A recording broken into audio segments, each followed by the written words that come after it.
Members of the media, please identify yourself and your outlet. Hands, please. Over here in the front, second row.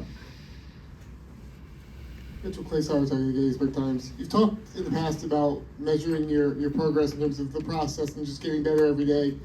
How do you measure that if it's not in the results? Like what is your measure of I've gotten better between now and last year?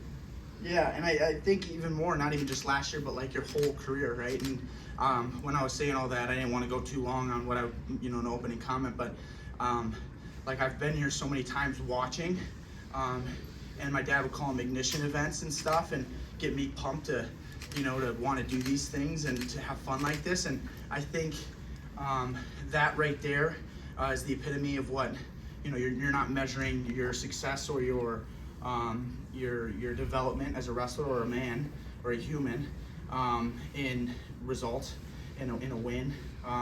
But each time, it was like, okay, since I was 5, it was okay. You lost in this. Let's keep going. Maybe you won, but you can still have stuff to learn on, and that's a big thing. Like Coach Casey said to me last year, right? You don't have to lose to learn. You can keep winning, and you can learn along the way. And I'm going to keep learning from that stuff. And I think that's how you make the you can take the it's less of a quantifiable result, right? Points or first place or second place or third place. It's less quantifiable and more qualitative stuff like that, descriptions of how you're getting better as a wrestler. Next question, right side of the room, standing. Mitchell, Greg Pickle from Blue White Illustrated. What did you learn over the first 5 times that you wrestled Mikey Caliendo that helped you win tonight? And what was different in this match compared to some of the other ones? I think it was less of, a specific opponent and just keep on getting better.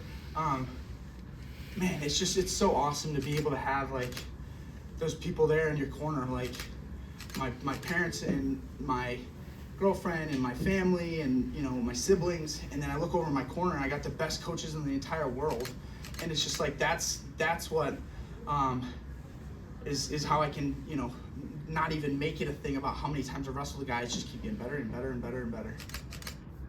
Next question from the third row.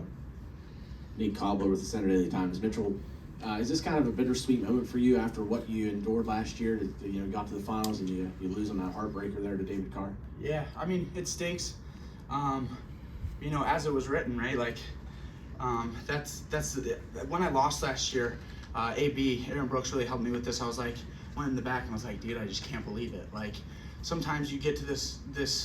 I don't want to say this arrogantly, but you get to a level like this, and it's almost like you feel like you were like tricked when you lose, and that was what I felt like in that moment. I was like, shoot, dude, like this doesn't even feel real. Like I felt like I was tricked, but what has happened is needed to be where I am today, and there's really no point to keep dwelling on that. It's just keep letting that level you up. Next question, right side, second row.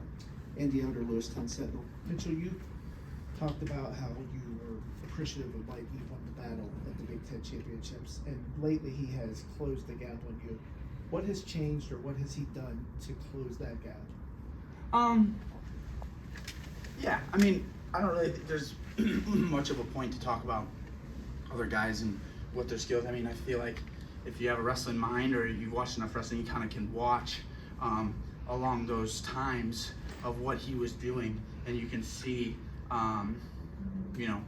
that he's done different things to try to beat me, and maybe that's not stretching himself as much, because I can burn guys, if they're gonna try to come get me too much, right? You can make it, kind of and make it seem like you're going, but sometimes I can't get around there if it's not too far of it extended. But that's the fun part of this, is just keep on getting better and enjoying it. Congrats on the win, Mitchell. Joe Smeltzer, Nittany Sports Now. You've, in addition to being a national champion, you've built yourself a pretty good Hodge Trophy case throughout the season and kind of cemented that tonight.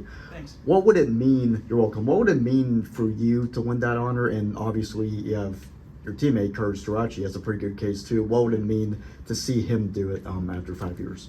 Yeah, that'd be sweet. I think we have to, realize a lot of this the sweet thing about wrestling is it's not, and what I've tried to do in my whole wrestling career is take it out of the judgment of others, right? So like you can watch and it's like you don't have to be a master referee to score my matches. You can score them off of, okay, that's a takedown. Okay, that's maybe blatantly stalling, right? Stuff like that. But what is the Hodge Trophy, right? It's a judgment award off of people that get to vote and stuff. There's a bunch of different criteria for people to vote in that. And I think another thing that Aaron Brooks has helped me with a lot too is not being of this world. This is a very temporary existence for an eternal one. So, I'm not gonna let myself be swayed or, by a judgment of however many mass of people it is. Obviously, it'd be freaking sweet. Walking into AWA, there's 2 Dan Hodge trophies sitting on the table there, and I've done that. I've seen that since 2011. So yeah, it'd be really freaking sweet to get that. But at the end of the day, it's not everything. Brendan? Brendan Wagner from Onward State. Mitchell, you talked a lot this year about philosophy and psychology, and even today. Yeah. Was there any specific mindset that you took and that was special to this weekend to maybe help you not think about last year, just keep all those outside factors that you've been talking about kind of separate from the event in front of you? Yeah, there's a lot of philosophical terms you can put in there, and a lot of the cardinal virtues and stoicism or Aristotle or Plato or all those guys. Like a lot of those things are courage and temperance and justice and discipline and all those things. And there's this quote, I read this book, The Wager. It's about these seamen that circumnavigated all the way around Cape Horn and went thousands and thousands of miles, and these people were like, it's very few times does success come out of, does it not come out of. So success equals, right, like being fearless, courageous, disciplined, cunning, right, smart, and stuff like that. And I think those are things that we've seen transcend history in champions and in leaders and my my coaches and my parents and my family. There's no shortcoming to that. They're all that, and I've been able to learn that not only in a philosophy book from the leaders that moral exemplars is what it's called in philosophy. Like I have them in my life that do it. A question from back of the room. Riley Holstinger with WTAJ. Congrats on the victory, by the way. Thanks. You talked about it early in the press conference about how you used to watch this event with your father growing up. Just tell me, what does it mean to you to finally be a national champion? Yeah, I think the main thing, it's going to sound ironic, is that it's not all about being a national champion, right?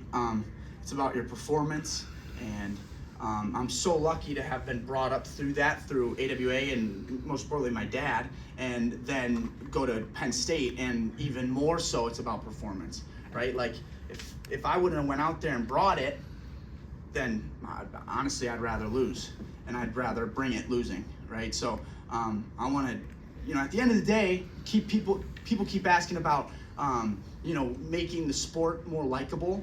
It's like you got to go out and get it.